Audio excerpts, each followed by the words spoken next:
어느 날 우연히 며느리의 가방에서 발견한 서류 한 장. 거기엔 내 집의 등기부등본과 낯선 법무사의 명함이 들어 있었어요. 18년을 함께 살며 친딸처럼 아껴온 며느리가 내 명의를 몰래 빼돌리려 한다는 걸 알았을 때 내 가슴은 얼어붙었습니다. 하지만 저는 그냥 당하고만 있을 순 없었어요. 73평생 누구에게도 지지 않고 살아온 이 할머니의 진짜 복수가 지금부터 시작됩니다. 제 이름은 김영자예요. 올해 73이고요. 서울 송파구에서 35년째 살고 있습니다. 남편은 12년 전에 먼저 세상을 떠났고 아들 하나를 두었어요. 아들 민수는 중견기업에서 과장으로 일하고 있고 며느리 한수진은 은행원이었습니다. 결혼한 지 벌써 18년이 되어 가네요. 그날도 평범한 화요일 오후였어요. 며느리가 출근하고 아들도 회사에 간 사이 저는 집안 청소를 하고 있었습니다. 거실 소파를 정리하다가 며느리의 명품 가방이 눈에 들어왔어요. 지난달에 제가 생신 선물로 사준 그 가방이었죠. 250만 원이 넘는 가방이었는데 며느리가 정말 좋아했던 기억이 나요. 그런데 가방이 반쯤 열려 있었고 안에서 서류 뭉치가 삐죽 나와 있더라고요. 처음엔 그냥 정리해 주려고 만졌는데 거기 적힌 글씨가 제 눈을 사로잡았어요. 등기부등본.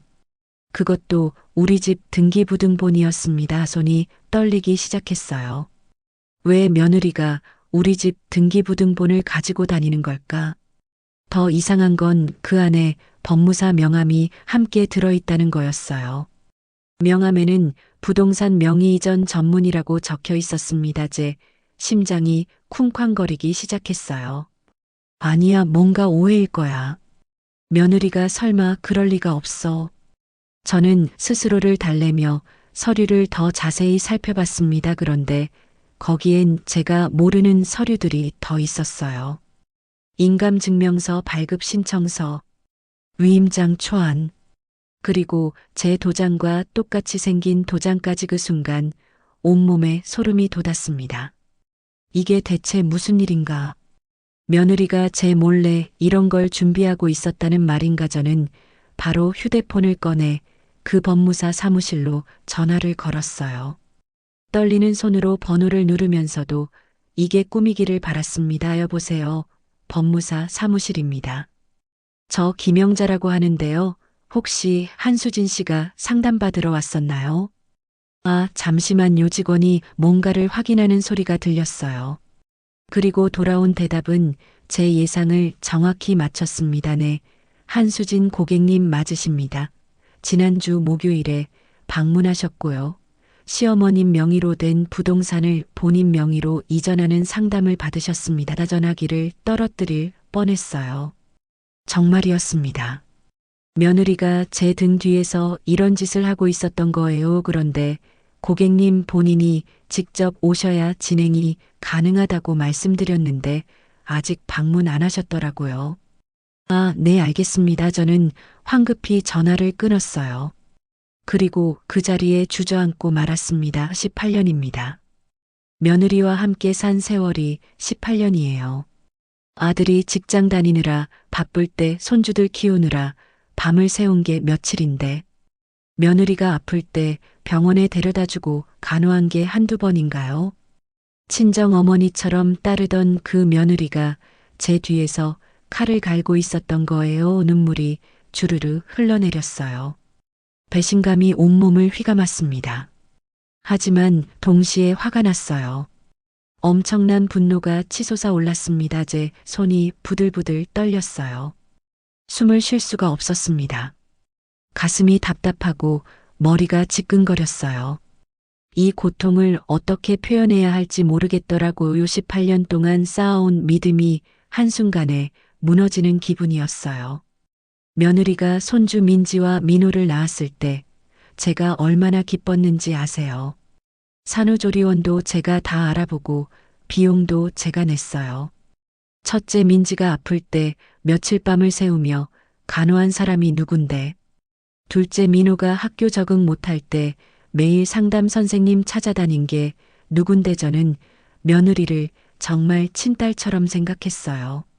며느리 친정 어머니가 돌아가셨을 때 제가 며느리 손 붙잡고 같이 울었어요.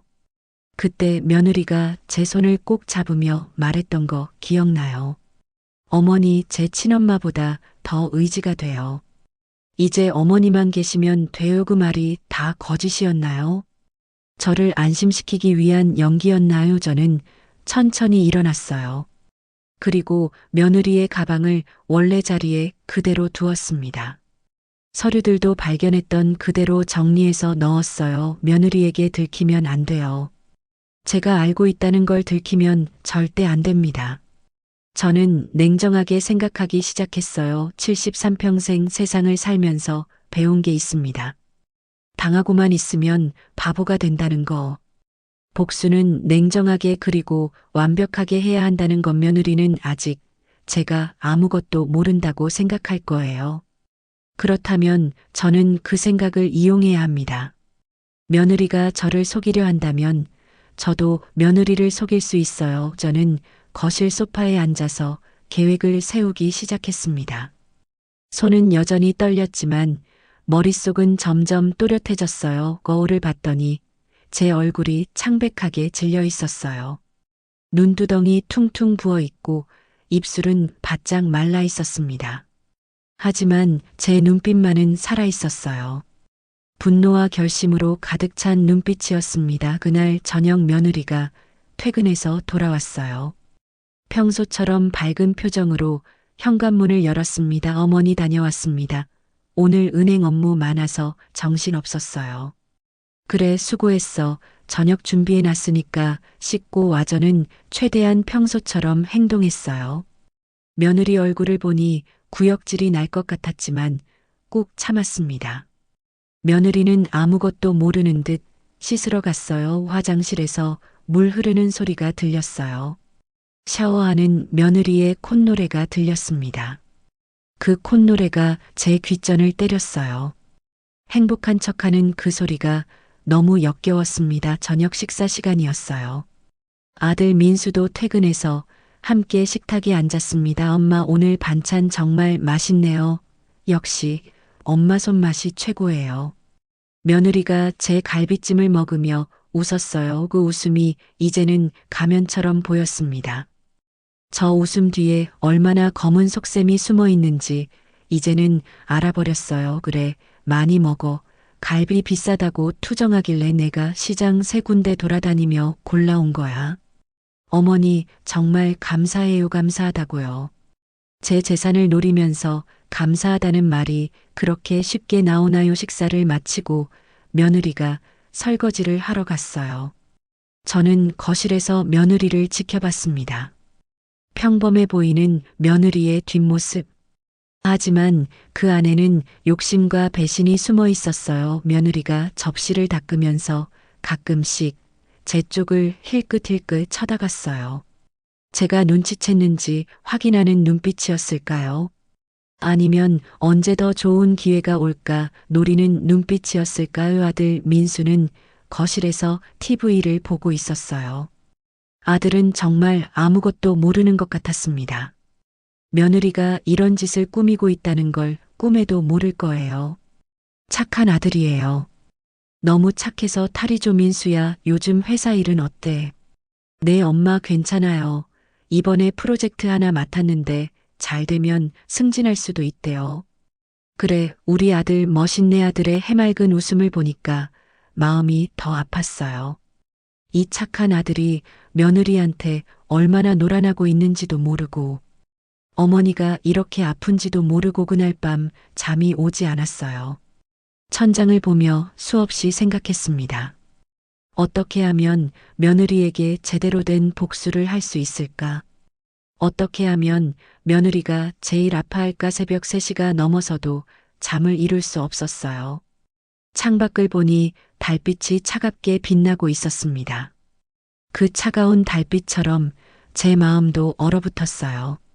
며칠 동안 저는 철저하게 계획을 세웠어요.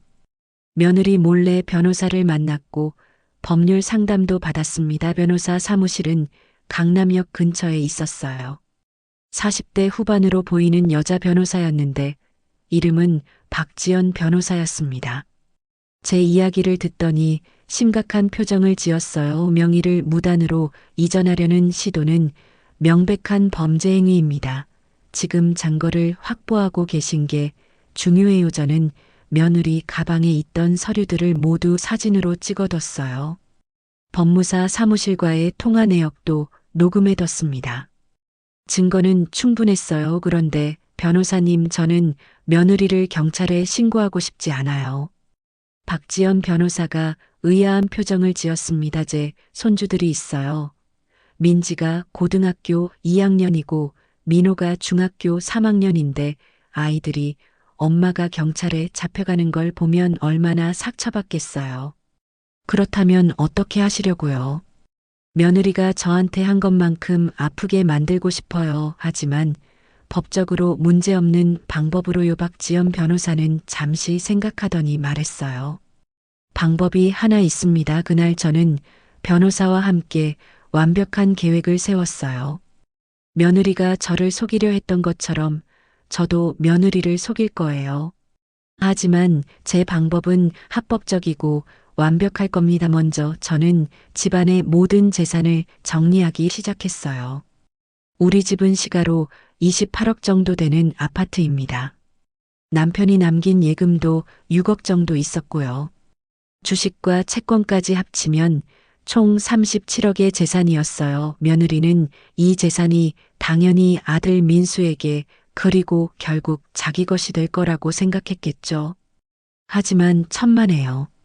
제가 살아있는 동안 이 재산은 제 거예요. 저는 박지연 변호사와 함께 신탁계약을 체결했습니다.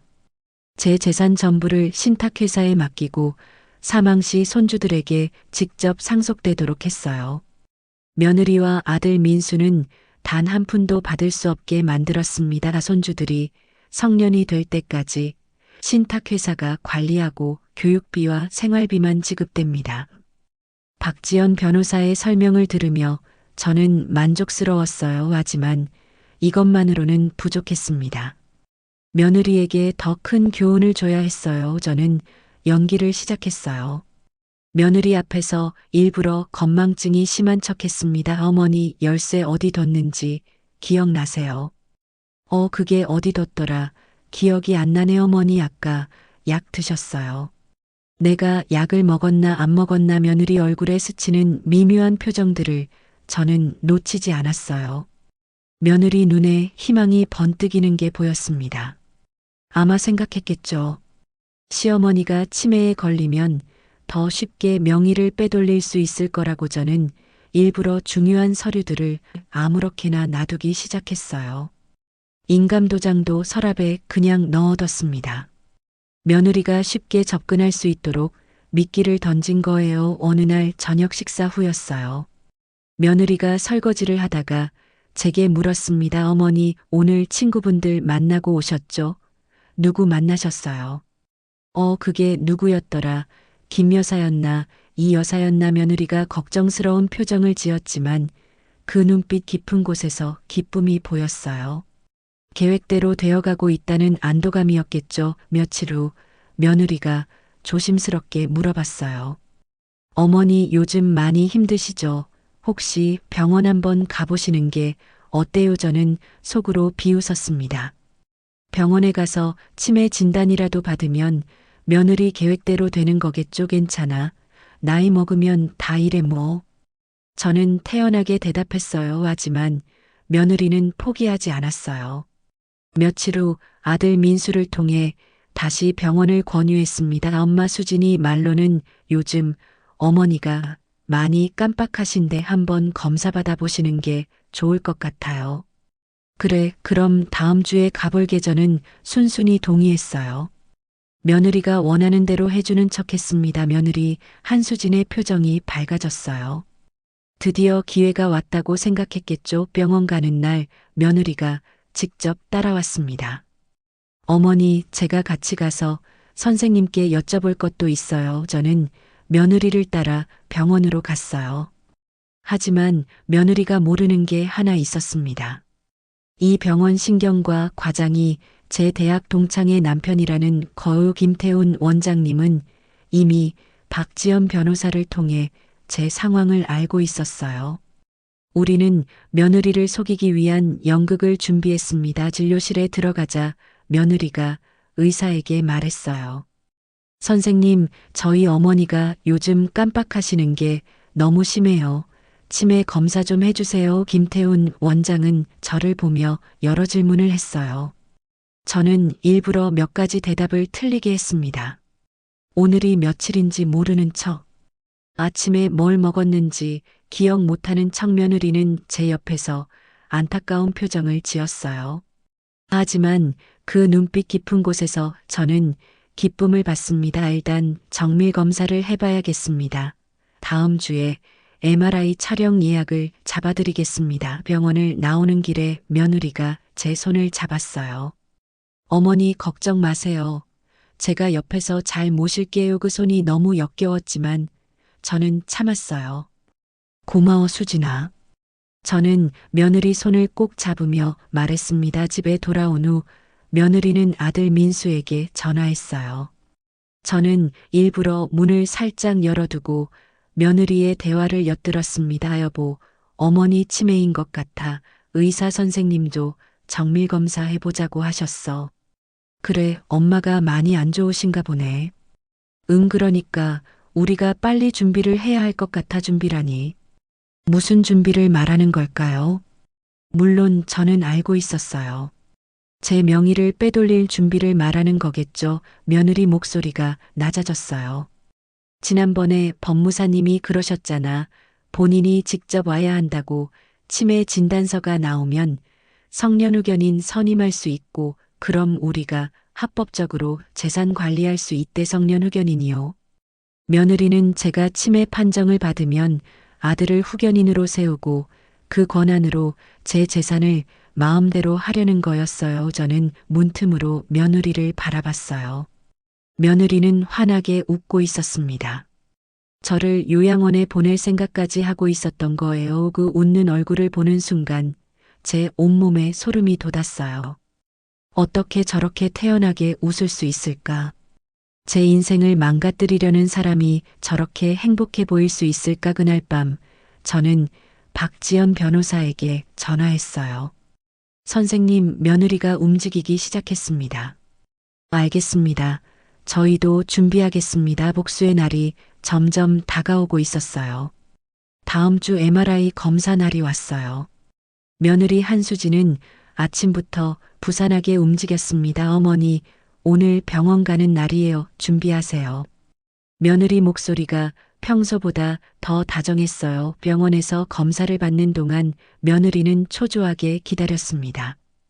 검사 결과가 나오기까지 일주일이 걸린다고 했어요. 그 일주일 동안 며느리는 더욱 저를 잘 챙겼어요. 어머니, 약 드실 시간이에요. 어머니, 산책 나가실까요?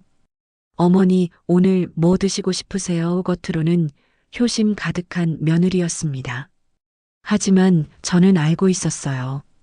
며느리가 기다리는 건 제 치매 진단서였다는 것. 드디어 일주일 후 검사 결과를 들으러 가는 날이었어요. 며느리는 새벽부터 설레는 듯 보였습니다. 진료실에 들어가자 김태훈 원장이 심각한 표정으로 말했어요.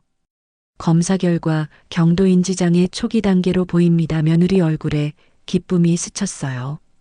물론 바로 슬픈 표정으로 바뀌었지만 저는 그 순간을 놓치지 않았습니다. 선생님, 그럼 치료는 어떻게 해야 하나요?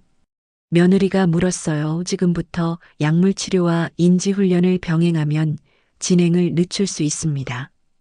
하지만 보호자분께서 환자분의 재산이나 중요한 결정들을 관리해 주시는 게 좋겠습니다. 며느리가 원하던 말이 나온 거예요. 병원을 나온 후 며느리는 바로 법무자 사무실로 향했어요.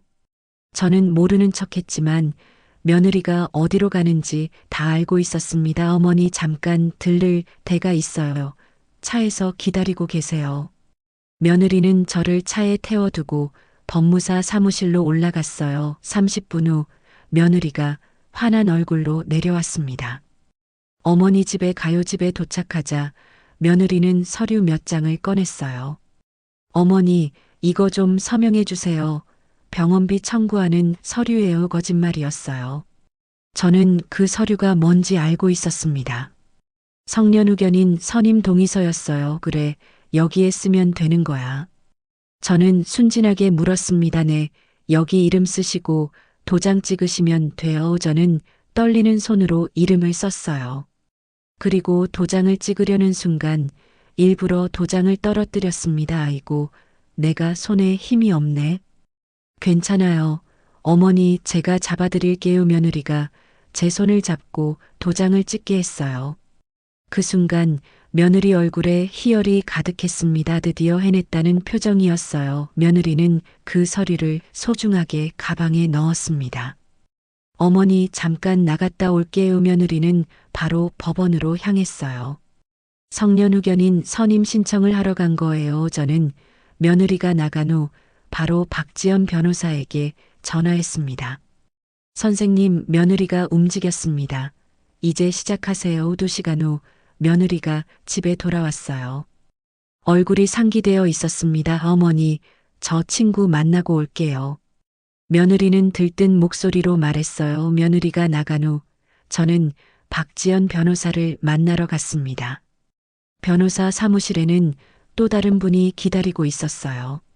정신과 전문의 이수연 원장님이었습니다. 김영자 선생님, 오늘 정밀 검사를 다시 한번 해보겠습니다. 이수연 원장은 저에게 여러 가지 검사를 했어요.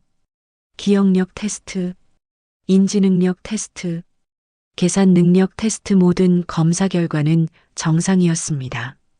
저는 치매가 아니었어요. 단 한 번도 치매였던 적이 없었습니다. 이수연 원장이 진단서를 작성해 주었어요. 환자 김영자는 정상 인지 기능을 가지고 있으며 치매나 인지장애의 소견이 전혀 보이지 않음이 진단서가 제 무기가 될 거예요. 며칠 후 법원에서 연락이 왔어요. 성년 의견인 선임 신문 기일이 잡혔다고 했습니다. 며느리는 그날을 손꼽아 기다렸어요. 법원 가는 날 아침 며느리는 정장을 차려입었습니다. 어머니, 오늘 법원 가는 날이에요. 준비하세요. 저도 단정하게 옷을 입었어요. 하지만 며느리가 모르는 게 있었습니다. 제 가방 안에 든 서류들. 우리는 법원에 도착했어요. 며느리는 긴장한 표정이었지만 눈빛은 기대로 가득했습니다. 신문실에 들어가자 판사님이 앉아 계셨어요. 그리고 그 옆에는 박지연 변호사가 서 있었습니다. 며느리가 깜짝 놀란 표정을 지었어요. 변호사님, 왜 여기 계세요? 박지연 변호사가 차분하게 말했습니다. 저는 김영자 선생님의 대리인으로 참석했습니다. 뭐라고요? 며느리 얼굴이 하얗게 질렸어요. 판사님이 말씀하셨습니다. 한수진 씨, 당신은 시어머니 김영자 씨가 치매라는 이유로 성년 의견인 선임을 신청하셨죠. 네, 맞습니다. 그런데 여기 정신과 전문의 이수연 원장의 소견서가 있습니다. 김영자 씨는 정상 인지 기능을 가지고 있으며 치매가 아니라고 명시되어 있습니다. 며느리가 당황한 표정으로 저를 쳐다봤어요. 어머니, 그게 무슨. 저는 며느리를 똑바로 쳐다봤습니다. 수진아, 나 치매 아니야. 단 한 번도 치매였던 적 없어. 며느리 얼굴이 일그러졌어요. 당황과 분노와 두려움이 뒤섞인 표정이었습니다. 판사님이 계속 말씀하셨어요. 또한 김영자 씨는 이미 본인의 모든 재산을 신탁 처리했으며 사망 시 손주들에게 직접 상속되도록 법적 절차를 마쳤습니다. 며느리가 비명을 질렀어요. 그럴 수가, 어떻게 그럴 수가. 저는 가방에서 서류를 꺼냈습니다. 며느리 가방에서 발견한 등기부등본과 위임장 사진들, 법무사 사무실과의 통화 녹음, 모든 증거를 판사님께 제출했어요. 한수진 씨, 당신은 시어머니의 재산을 불법적으로 취득하려 했습니다. 이는 명백한 범죄 행위입니다. 며느리는 그 자리에 주저앉았어요. 얼굴이 새하얗게 질려서 입술이 파랗게 변했습니다. 어머니, 제발 저 잘못했어요. 정말 잘못했어요. 이제 와서 빌어봤자 소용없어요. 저는 냉정하게 말했습니다. 18년 동안 나는 너를 친딸처럼 생각했어. 내가 아플 때, 간호하고 내가 힘들 때 위로해주고 손주들 키우느라 내 인생을 다 바쳤는데 너는 그 시간 동안 내 재산만 노리고 있었구나. 어머니 아니에요. 저 정말 거짓말하지 마. 내가 법무사 사무실 간 거 다 알아. 내가 내 명의를 빼돌리려고 한 거 다 알고 있어. 며느리는 울기 시작했어요. 하지만 그 눈물조차 이제는 믿을 수 없었습니다. 판사님이 말씀하셨어요. 한수진 씨, 당신에게는 형사처벌이 가능하지만 김영자 씨께서 선처를 부탁하셨습니다. 저는 며느리를 경찰에 신고하지 않기로 했어요. 손주들 생각 때문이었습니다. 하지만 며느리에게 준 교훈은 명확했어요. 제 재산은 절대 며느리 손에 들어가지 않을 거라는 것. 법원을 나오면서 며느리가 제 옷자락을 붙잡았어요. 어머니, 제발 한 번만 용서해 주세요. 저는 며느리 손을 뿌리쳤습니다. 이제 우리 사이는 끝이야. 너는 더 이상 내 며느리가 아니야. 집에 돌아오니 아들 민수가 기다리고 있었어요. 엄마, 수진이한테 연락이 안 돼. 무슨 일 있었어요? 저는 아들을 거실 소파에 앉혔습니다. 민수야, 엄마가 할 말이 있어. 아들의 순진한 얼굴을 보니 가슴이 아팠어요. 하지만 진실을 말해야 했습니다. 저는 지난 몇 주 동안 있었던 일들을 모두 이야기했어요. 며느리가 제 재산을 노린 일, 법무사 사무실에 상담받으러 간 일, 제 명의를 빼돌리려 했던 계획, 그리고 오늘 법원에서 있었던 일까지. 아들은 믿을 수 없다는 표정으로 저를 쳐다봤어요. 엄마, 그게 무슨 말이에요? 수진이가 그럴 리 없어요. 민수야, 엄마가 거짓말할 이유가 있겠니? 여기 증거도 다 있어. 저는 휴대폰에 저장해둔 사진들과 녹음 파일을 보여줬어요. 아들은 그 자료들을 보면서 점점 얼굴이 굳어갔습니다. 이럴 수가, 정말 수진이가 이런 일을. 아들 목소리가 떨렸어요. 믿고 싶지 않았겠죠. 18년을 함께 산 아내가 이런 사람이었다는 걸. 그때 현관문이 열렸어요. 며느리 한수진이 들어왔습니다. 며느리는 눈이 퉁퉁 부어 있었고 화장이 다 번져 있었어요. 법원에서 돌아오는 길에 얼마나 많이 울었는지 알 수 있었습니다. 여보. 며느리가 떨리는 목소리로 아들을 불렀어요. 아들 민수는 며느리를 차갑게 쳐다봤습니다. 수진아, 이게 다 사실이야. 엄마 재산을 빼돌리려고 했던 게 사실이냐고. 며느리는 고개를 숙였어요. 대답을 하지 못했습니다. 아들이 소리쳤어요. 대답해. 사실이야, 아니야. 여보, 미안해. 나 정말 미안해. 며느리가 무릎을 꿇었습니다. 그리고 제게 절을 하기 시작했어요. 어머니, 제가 잘못했어요. 정말 잘못했어요. 제발 용서해 주세요. 저는 며느리를 내려다봤어요. 한때는 사랑했던 며느리. 이제는 낯선 사람으로 보이는 며느리. 일어나 무릎 꿇는 건 사과가 아니야. 며느리가 떨리는 목소리로 말했어요. 어머니, 저 사실은 친정에 빚이 있었어요. 뭐라고요? 제 남동생이 사업하다가 망했어요. 5억이라는 큰 빚을 졌고 채권자들이 찾아와서 협박했어요. 그래서 그 돈이 너무 급했어요. 아들 민수가 놀란 표정으로 물었어요. 뭐 5억, 그런 일이 있었어. 왜 나한테 말 안 했어? 여보한테 어떻게 말해? 당신 월급으로는 감당이 안 되잖아. 그래서 어머니 재산을 생각하게 됐어요. 며느리가 울면서 말을 이었어요. 처음에는 그냥 잠깐만 빌리려고 했어요. 나중에 다 갚으려고 했어요. 진짜예요. 그런데 알아보니까 어머니가 돌아가셔야 상속받을 수 있다는 거예요. 그래서 차라리 명의를 이전하면 담보대출이라도 받을 수 있을 것 같았어요. 그래서 내 명의를 몰래 빼돌리려고 한 거야. 내가 치매 걸리기를 바랐던 거야. 며느리는 대답하지 못하고 고개만 떨구었어요.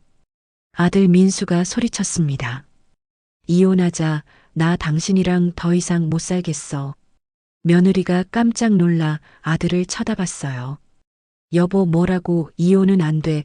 우리 민지랑 민호는 어떡하고. 아이들은 내가 키우겠어. 당신은 이 집에서 나가. 아들의 목소리는 단호했어요. 18년 만에 처음 보는 아들의 모습이었습니다. 며느리가 제게 매달렸어요. 어머니 제발 여보한테 좀 말려주세요. 전 정말 잘못했어요. 다신 안 그럴게요. 저는 며느리를 밀어냈습니다.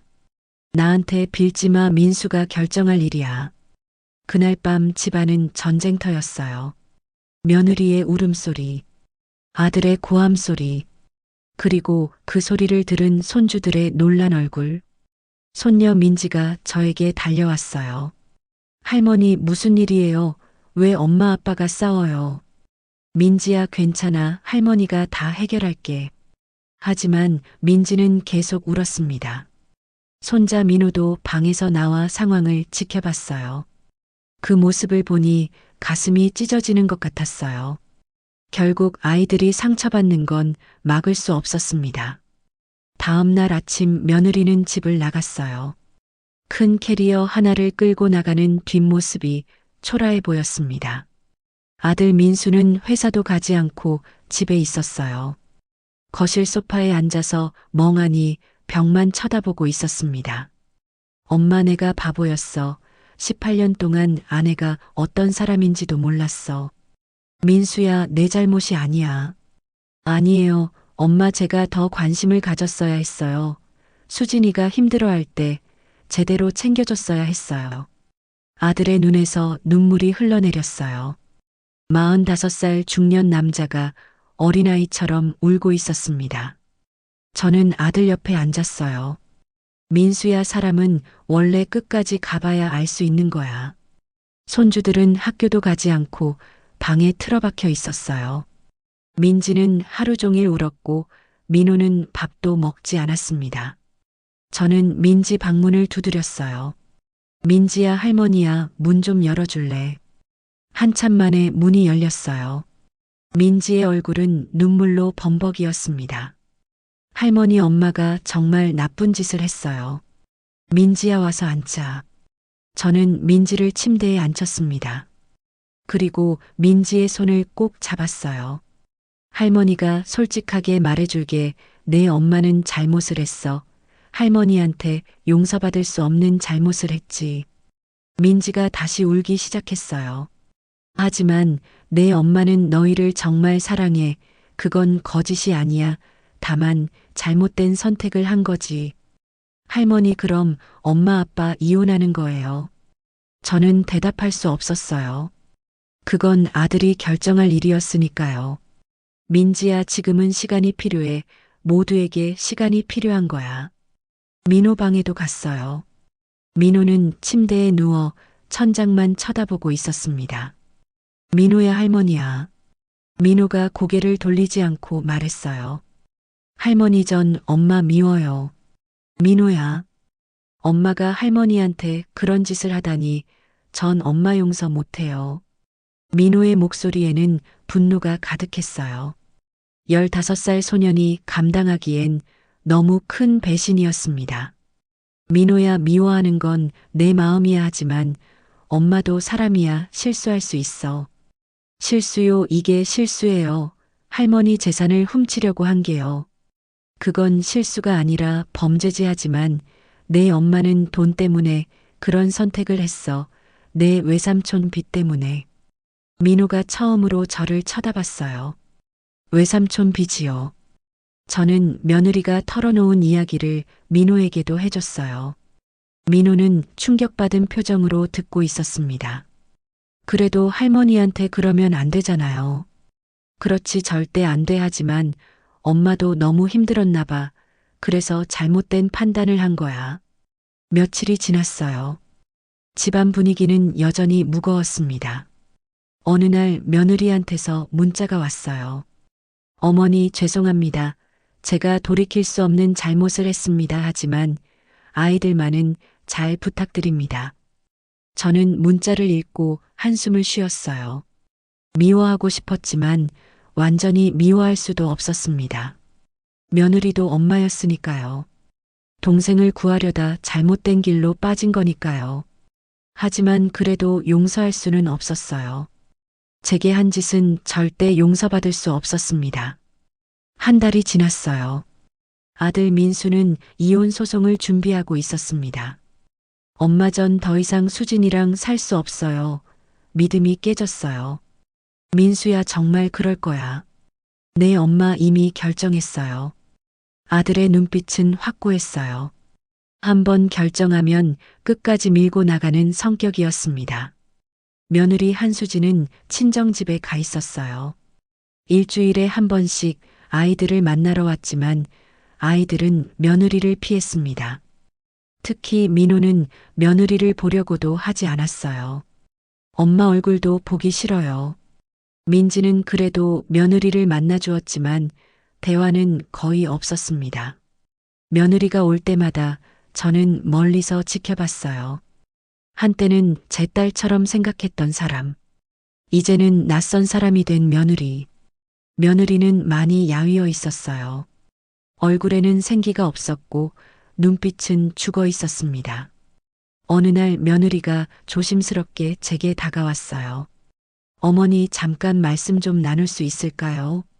저는 며느리와 함께 카페에 앉았습니다. 며느리는 커피를 주문했지만 마시지 않고 컵만 만지작거렸어요. 어머니, 제가 정말 죄송해요. 평생 후회하며 살 거예요.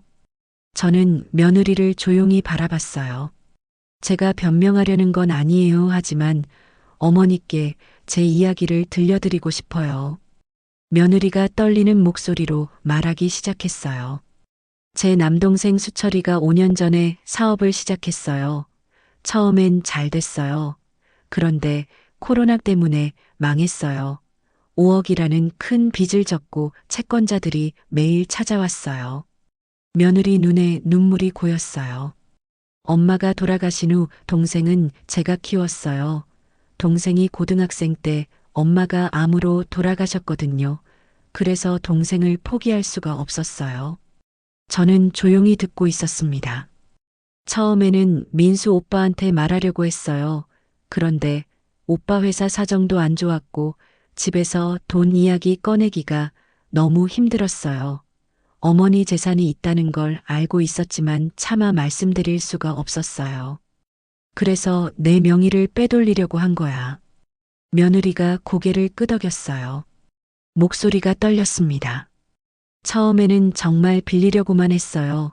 나중에 갚으려고 했어요. 하지만 알아보니까 어머니가 살아계신 동안은 방법이 없다는 거예요.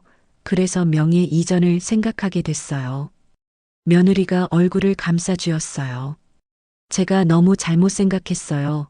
어머니를 이용하려고 한 게 정말 잘못된 거였어요. 하지만 그때는 판단력을 잃었어요. 동생 생각밖에 안 났어요. 저는 여전히 아무 말도 하지 않았어요. 어머니, 제발 민수 오빠한테 말씀 좀 해주세요. 이혼만은 막아주세요. 아이들 때문에라도 한 번만 용서해 달라고. 며느리가 제 손을 잡으려고 했어요. 저는 손을 빼버렸습니다. 수진아, 내 사정은 이해해. 동생을 구하고 싶었던 마음도 이해하지만 그렇다고 해서 내가 한 일이 정당화되는 건 아니야. 어머니, 너는 나를 이용하려고 했어. 내가 치매 걸리기를 바랐고 내 재산을 빼앗으려고 했어. 그게 얼마나 나쁜 짓인지 알아? 며느리가 울기 시작했어요. 민수의 결정은 민수가 하는 거야. 내가 끼어들 수 없어. 어머니 제발이요. 수진아, 이제 그만 가. 나도 더 이상 할 말이 없어. 며느리는 울면서 카페를 나갔어요. 저는 한참 동안 그 자리에 앉아 있었습니다. 며느리를 미워해야 하는지 불쌍히 여겨야 하는지 모르겠었어요. 다만 한 가지는 확실했습니다. 이미 돌이킬 수 없다는 것. 3개월이 지났어요. 이혼 소송은 진행 중이었고 며느리는 여전히 친정집에 있었습니다. 아이들은 조금씩 일상으로 돌아가고 있었어요. 민지는 다시 학교에 열심히 다녔고 민호도 친구들을 만나기 시작했습니다. 하지만 여전히 엄마 이야기만 나오면 분위기가 싸늘해졌어요. 어느 토요일 오후였어요. 민지가 제 방으로 찾아왔습니다. 할머니 말씀 좀 드려도 될까요? 그래, 민지야, 무슨 일이야? 민지가 조심스럽게 입을 열었어요. 할머니, 저 사실은 엄마가 보고 싶어요. 저는 민지를 바라봤습니다. 민지 눈에는 눈물이 고여 있었어요. 엄마가 잘못한 건 알아요. 할머니한테 정말 나쁜 짓을 한 거 알아요. 하지만 그래도 엄마예요. 민지야, 저 외삼촌 이야기 들었어요. 엄마가 왜 그랬는지 알 것 같아요. 물론 그렇다고 해서 잘못이 없어지는 건 아니지만 엄마도 힘들었나 봐요. 민지는 울기 시작했어요. 할머니, 저 엄마를 용서하고 싶어요. 완전히는 아니더라도 조금씩이라도요. 저는 민지를 안아줬어요. 민지는 제 품에서 한참을 울었습니다. 민지야, 내 마음은 할머니가 이해하지만 그건 시간이 필요한 일이야. 민지가 고개를 끄덕였어요. 저도 알아요. 하지만 할머니 아빠한테 말씀 좀 해주세요. 이혼은 너무 슬퍼요. 그날 밤 저는 아들과 이야기를 나눴어요. 민수야, 민지가 엄마를 보고 싶대. 아들이 깜짝 놀란 표정을 지었어요. 민지가요. 응, 그 아이도 힘든가 봐. 엄마 없이 지내는 게. 아들은 한참 동안 아무 말이 없었어요. 엄마 전 수진이를 용서할 수 없어요. 하지만 아이들이 힘들어하는 건 제 책임이네요. 민수야, 천천히 생각해봐. 아이들을 위해서라도. 며칠 후 아들이 결정을 내렸어요. 엄마 이혼은 하겠지만 수진이가 아이들을 만나는 건 허락하겠어요. 그래도 되겠니? 내 아이들이 원한다면 그래야죠. 다음 주말 며느리가 아이들을 만나러 왔어요. 이번에는 민호도 나왔습니다. 엄마, 민지가 며느리를 안았어요. 며느리는 민지를 꼭 껴안으며 울었습니다. 미안해, 민지야, 엄마가 정말 미안해. 민호는 멀찍이 서서 지켜보고 있었어요. 며느리가 민호에게 다가갔습니다. 민호야, 엄마야. 민호는 고개를 돌렸어요. 하지만 도망가지는 않았습니다. 민호야, 엄마가 잘못했어. 할머니한테 정말 나쁜 짓을 했어. 너한테도 미안해. 민호가 작은 목소리로 말했어요. 엄마, 저 아직 엄마 용서 못해요. 며느리가 고개를 끄덕였어요. 알아, 엄마도 당장 용서받으려고 하는 건 아니야. 그냥 시간이 지나면 조금씩이라도 이해해줬으면 좋겠어. 저는 멀리서 그 모습을 지켜봤어요. 가족이 무너지는 건 순간이지만 다시 회복하는 건 오랜 시간이 걸립니다. 며느리가 돌아간 후 민지가 제게 말했어요. 할머니, 엄마가 많이 야위었어요. 그래, 그 사람도 힘들겠지. 할머니는 엄마 용서하셨어요. 저는 한참을 생각했어요. 민지야, 할머니도 아직 완전히 용서한 건 아니야. 하지만 미워하는 것도 지쳤어. 그리고 내 엄마도 사람이야. 실수할 수 있지. 할머니, 감사해요. 며느리는 그 후로도 일주일에 한 번씩 아이들을 만나러 왔어요. 처음엔 어색했지만 시간이 지나면서 조금씩 자연스러워졌습니다. 민호도 조금씩 마음을 열기 시작했어요. 어느 날 민호가 며느리와 밥을 먹으며 학교 이야기를 했습니다. 엄마, 저 이번에 시험 잘 봤어요. 정말 우리 민호 대단한데. 며느리 얼굴에 미소가 번졌어요.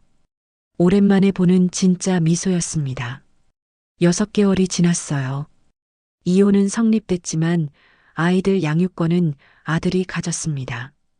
며느리는 일주일에 2번 아이들을 만나고 양육비를 보냈어요. 그리고 저에게도 편지를 보내왔습니다. 어머니께, 매일 어머니께 죄송한 마음뿐입니다. 제가 저지른 일은 절대 용서받을 수 없다는 거 알아요. 하지만 그래도 어머니께 감사하다는 말씀을 드리고 싶어요. 저를 경찰에 신고하지 않으셨고 아이들을 만나게 해주셨어요. 평생 어머니께 진 빚을 갚으며 살겠습니다.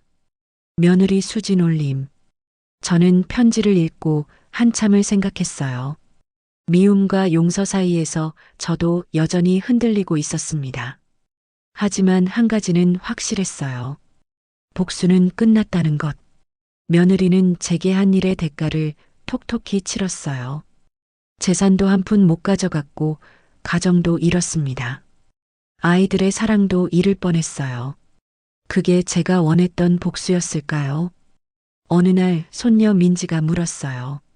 할머니, 사람들은 왜 욕심을 부리는 걸까요? 민지야, 사람은 누구나 욕심이 있어. 문제는 그 욕심을 어떻게 다스리느냐야. 엄마는 욕심을 다스리지 못한 거네요. 그래, 그리고 그 결과를 지금 받고 있는 거지. 민지가 제 손을 잡았어요. 할머니, 전 할머니처럼 강한 사람이 되고 싶어요. 민지야, 강한 게 중요한 게 아니야. 현명한 게 중요한 거야. 어느 토요일 오후였어요. 며느리가 아이들을 만나러 왔을 때 저도 나갔습니다. 수진아, 잠깐 이야기 좀 할까? 며느리가 놀란 표정으로 저를 쳐다봤어요. 저희는 근처 공원 벤치에 앉았어요. 가을바람이 시원하게 불어왔습니다. 수진아, 나한테 할 말 없니? 며느리가 떨리는 목소리로 말했어요. 어머니, 정말 죄송해요. 평생 속죄하며 살겠어요. 저는 며느리를 똑바로 쳐다봤어요. 너한테 한 가지 물어볼게. 만약 그때로 돌아간다면 어떻게 하겠니? 며느리가 눈물을 흘리며 대답했어요. 어머니께 솔직하게 말씀드릴 거예요. 제 동생 일도 민수 오빠한테 이야기할 거예요. 그리고 어떤 일이 있어도 어머니를 이용하려고 하지 않을 거예요. 진심이니? 네, 어머니, 정말 진심이에요. 제가 얼마나 큰 실수를 했는지 이제 알아요. 저는 한참 동안 하늘을 쳐다봤어요. 구름이 천천히 흘러가고 있었습니다. 수진아, 나도 너를 완전히 용서한 건 아니야. 하지만 언젠가는 용서할 수 있을 것 같아. 며느리가 깜짝 놀라 저를 쳐다봤어요. 어머니, 완전히 용서하려면 시간이 많이 걸릴 거야. 아마 몇 년이 걸릴지도 몰라. 하지만 불가능한 일은 아니야. 며느리가 제 손을 잡았어요. 이번에는 제가 손을 빼지 않았습니다. 어머니, 감사합니다. 정말 감사합니다. 수진아, 너도 이제 다시 시작해. 내 인생을 제대로 살아. 그게 나한테 할 수 있는 진짜 사과야. 며느리는 한참을 울었어요. 저도 눈물이 났습니다. 73년을 살면서 배운 게 있어요. 사람은 누구나 실수할 수 있다는 것. 하지만 그 실수를 어떻게 대하느냐가 중요하다는 것. 며느리는 큰 실수를 했지만 그 대가를 치르고 있었어요. 그리고 진심으로 반성하고 있었습니다. 집으로 돌아오는 길에 제 마음이 한결 가벼워진 느낌이었어요. 복수는 끝났고 이제 치유의 시간이 시작되는 거예요. 그날 저녁 아들 민수가 물었어요. 엄마, 오늘 수진이랑 이야기하셨어요? 응, 좀 이야기했지. 무슨 이야기 하셨어요? 별거 아니야. 그냥 앞으로 어떻게 살 거냐고 물어봤지. 아들이 한숨을 쉬었어요. 엄마, 전 아직도 수진이를 용서할 수 없어요. 민수야, 무리해서 용서할 필요 없어. 내 마음이 준비됐을 때 하는 거야. 손주 민지와 민호는 이제 엄마를 만날 때 편안해 보였어요. 시간이 상처를 조금씩 아물게 하고 있었습니다. 며칠 후 박지연 변호사에게서 연락이 왔어요. 선생님, 신탁 관리 잘 되고 있습니다. 손주분들이 성인 되면 안전하게 상속받을 수 있을 거예요. 감사합니다. 변호사님 덕분에 제 재산을 지킬 수 있었어요. 아니에요. 선생님께서 현명하게 대처하셨기 때문이에요. 전화를 끊고 저는 창밖을 내다봤어요. 서울의 밤 풍경이 아름답게 펼쳐져 있었습니다.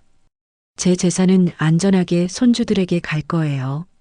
며느리는 한 푼도 가져가지 못하지만 그게 당연한 결과였습니다. 하지만 이제 저는 복수가 아닌 다른 것을 생각하고 있었어요. 가족의 회복, 서로에 대한 이해, 그리고 용서. 며느리 한수진은 아직 갈 길이 멀었어요. 아이들의 완전한 신뢰를 회복하려면 시간이 더 필요했습니다. 제 용서를 받으려면 더 많은 노력이 필요했어요. 하지만 불가능한 일은 아니었습니다. 어느 일요일 오후였어요. 온 가족이 모여 식사를 했습니다. 아들 민수와 손주들 그리고 며느리까지. 처음엔 어색했지만 시간이 지나면서 조금씩 자연스러워졌어요. 민지가 학교 이야기를 하고 민호가 친구 이야기를 했습니다. 며느리는 조용히 아이들 이야기를 들으며 미소를 지었어요. 그 미소에는 감사함이 가득했습니다. 저는 그 모습을 지켜보며 생각했어요. 이게 제가 원했던 결말일까요? 복수는 성공했어요. 며느리는 대가를 치렀고 제 재산은 안전하게 보호됐습니다. 하지만 진짜 승리는 다른 데 있었어요. 가족을 지킨 것, 손주들에게 상처를 최소화한 것, 그리고 언젠가 다시 회복할 수 있는 길을 남겨둔 것. 그날 밤 혼자 베란다에 나가 하늘을 올려다봤어요. 별이 반짝이고 있었습니다. 73년을 살면서 많은 일을 겪었어요. 기쁜 일도 있었고 슬픈 일도 있었습니다. 하지만 이번 일은 제 인생에서 가장 힘든 일 중 하나였어요. 사랑했던 며느리에게 배신당하고 복수를 계획하고 그 복수를 실행하는 과정. 모든 게 쉽지 않았습니다. 하지만 저는 해냈어요. 제 재산을 지켰고 며느리에게 교훈을 줬습니다. 그리고 이제 저는 용서를 배우고 있어요. 완전한 용서까지는 아직 멀었지만 언젠가는 가능할 거라고 믿어요. 왜냐하면 그게 진짜 강한 사람이 하는 일이니까요. 베란다에서 서울의 야경을 바라보며 저는 미소를 지었어요. 제 인생의 새로운 챕터가 시작되고 있었습니다. 복수가 아닌 화해, 미움이 아닌 이해, 분노가 아닌 평화. 그게 73살 할머니가 선택한 새로운 길이었습니다.